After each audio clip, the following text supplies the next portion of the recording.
bersihkan itu semua. Saya bersyukur di banyak tempat, meskipun ini adalah hari terakhir kita berhalal bihalal kalau ngikut acara Syawal, karena besok sudah berpindah bulan hijriyahnya. Tetapi tradisi semacam ini menjadi penting karena syarat untuk bisa melakukan pembangunan, kita harus selesai dulu, bersih hatinya, bisa menerima dalam maaf ataupun memaafkan. Saya mau tanya Bapak Ibu sekalian, lebih sulit mana, meminta maaf atau memaafkan? Memaafkan mungkin lebih sulit. Minta maaf gampang dilakukan. Karena itu acara semacam ini sebetulnya membangun kesadaran. Ada ulama yang menyebut kata halal bihalal itu bisa diartikan dengan kalimat halilni uhallilkum. Bolehkan saya, halalkan saya, niscaya Anda saya halalkan. Artinya ada proses yang bisa saling imbal balik. Bukan hanya maaf yang kita minta, tetapi juga maaf bisa kita berikan. Ini PR besar kita semua. Saya bilang memaafkan itu betul lebih sulit. Tapi kalau mau lebih mudah, syaratnya 3. Yang pertama, acceptance. Ini sikap yang harus dimunculkan, sikap menerima. Yang kedua adalah open mind, berpikiran terbuka. Dan yang ketiga adalah transformation, punya visi untuk melakukan perubahan. Bapak Ibu, kita melihat bahwa acara semacam halal bihalal menjadi momentum untuk bisa berkarya lebih hebat. Tapi syarat 3 ini harus kita lakukan. Mari kita lihat. Kalau ada orang tidak bisa menerima perbedaan dan keragaman di luar sana, maka dia akan terkungkung menjadi orang yang merasa benar sendiri. Bahaya kerukunan terancam ketika mulai tumbuh kelompok yang suka merasa dirinya paling benar. Dan biasanya kalau sudah merasa paling benar, gemar menyalahkan orang lain. Kenapa terjadi? Karena tidak ada sikap acceptance itu.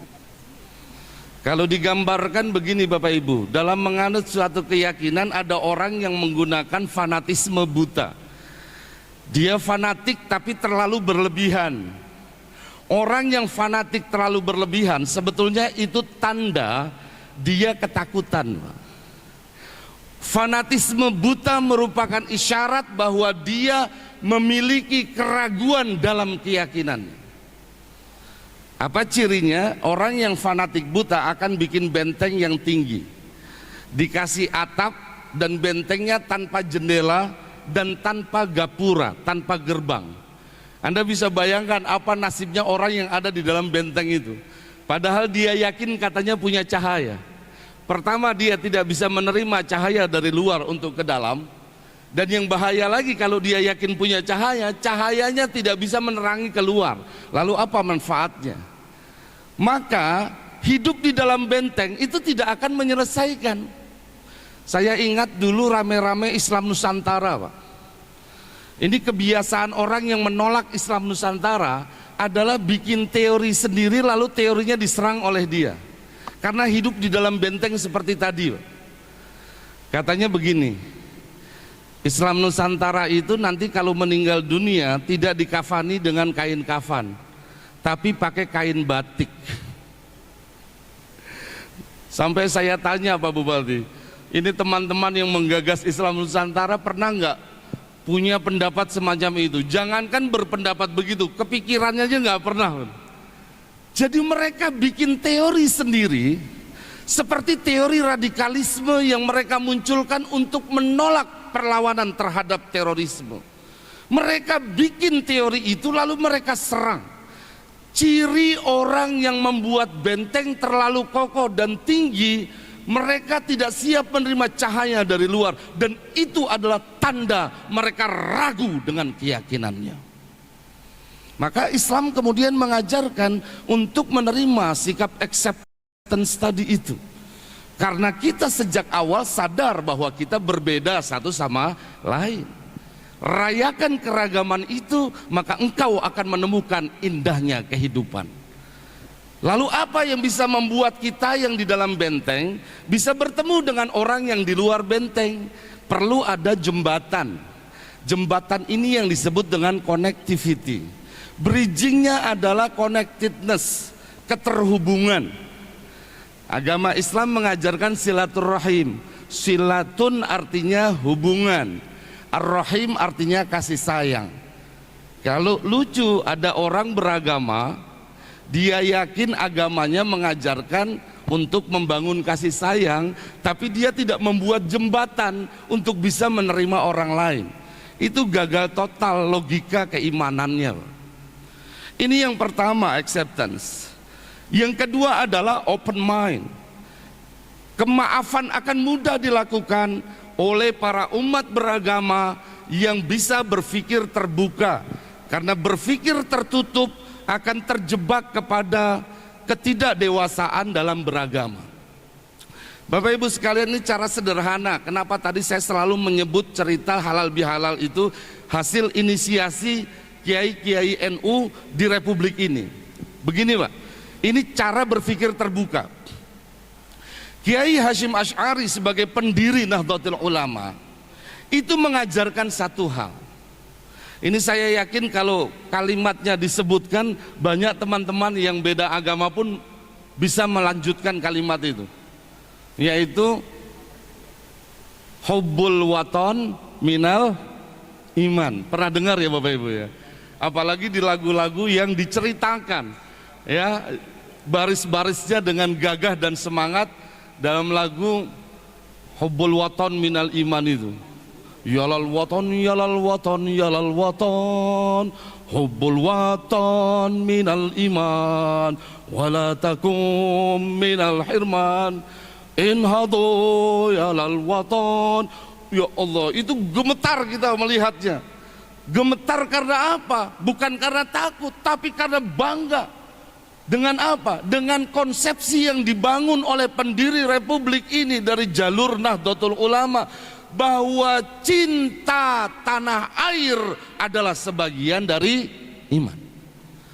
Seolah-olah beliau mau mengatakan begini, hei orang-orang Indonesia, engkau yang dari Jawa, dari Sunda, dari Batak, dari Kalimantan, dari Aceh, Sulawesi, Ambon, Maluku, Sumatera, Papua, jika engkau mengatakan bahwa engkau beriman kepada Tuhan, maka buktikan segera keimananmu kepada Tuhan dengan kecintaanmu kepada tanah air. Itu pesannya. Tadi sudah kita katakan, orang yang sibuk memperebutkan tanah air lupa untuk mengusung agama. Maka kaum Banser di bawah Nahdlatul Ulama itu nggak pernah gelisah Pak. Anda jangan pernah berpikir bahwa ormas semacam Ansor ini akan menggulingkan pemerintahan. Tidak Pak. Allah yarhamuh Gus Dur, Kiai Haji Abdurrahman Wahid, presiden keempat, dijatuhkan dengan cara yang curang.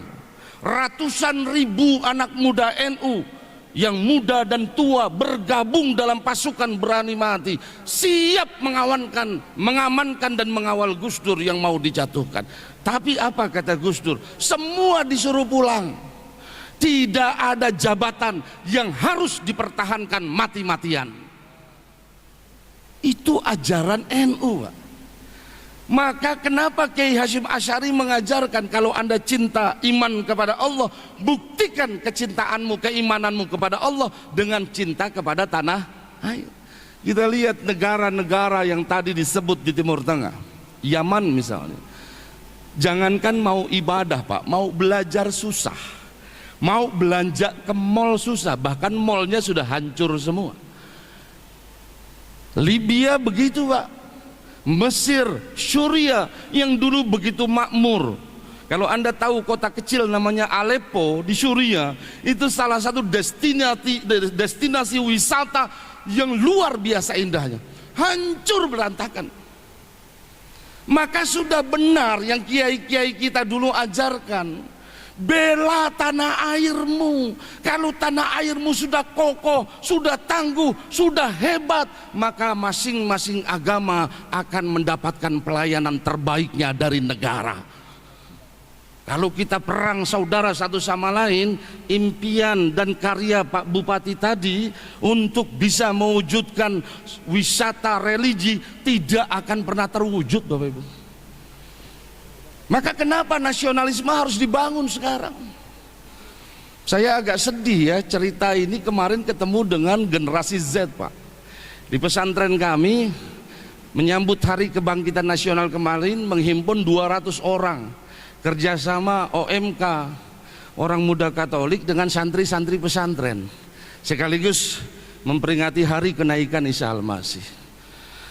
Tapi yang saya agak prihatin waktu saya tanya tentang sejarah 98, Pak, tentang reformasi, banyak sekali di antara mereka yang nggak ngerti, Pak. Bagaimana misalnya negara ini pernah ada satu fase yang cukup lama nggak bisa bergerak, Pak. Tapi NU mengajarkan 32 tahun NU tidak diberikan ruang oleh pemerintah saat ini. Bahkan diintimidasi, ditekan, dihancurkan.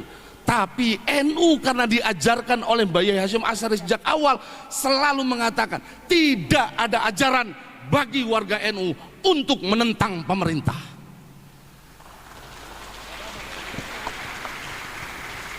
Maka kalau sekarang ada sekelompok kecil masyarakat transnasional ideologi yang dibangunnya lalu mau mengganti sistem demokrasi di negeri kita dan kemudian memberikan cara-cara baru di dalam bernegara, dan kemudian anehnya Pak, followersnya mulai banyak dan mengiyakan itu bahwa sistem demokrasi harus segera diganti. Dan sebagian kita diam saja karena tidak mengerti akan hal itu.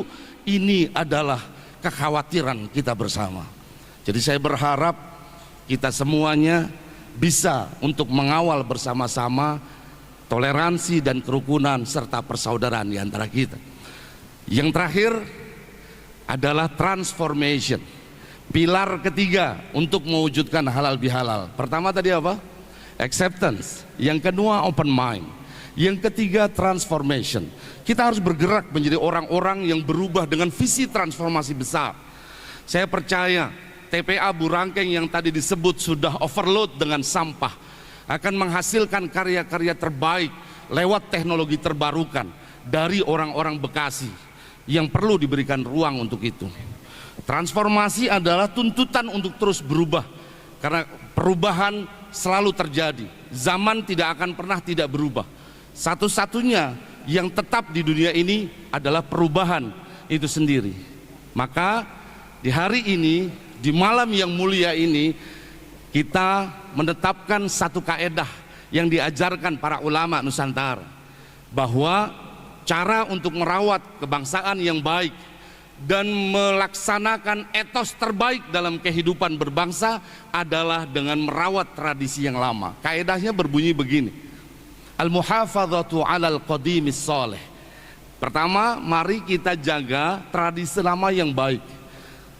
Bapak Ibu, kalau ada orang menyebut tradisi keagamaan tertentu sebagai sesat dan bid'ah, ini adalah salah satu ciri orang itu transnasional. Dia akan mulai menyalahkan dan mengkafirkan orang. Yang kedua, bukan hanya memelihara tradisi lama yang baik, tetapi yang kedua adalah wal akhdhu bil jadidil aslah. Mari kita terima tradisi baru yang lebih baik. Itu kenapa kita butuh open mind sebelum melakukan transformasi. Kemudian yang ketiga adalah al-islah ila ma huwa aslah fal aslah thummal aslah. Teruslah lakukan inovasi. Dunia mengalami disruption era. Kalau kita tidak siap, jangan pernah salahkan zaman ini sudah gila. Ketika zaman melakukan perubahan dengan teknologi tercepatnya misalnya, bukan zamannya yang gila, tetapi pelaku di dalamnya yang tidak melakukan self upgrading untuk melakukan transformasi diri terbaik. Saya percaya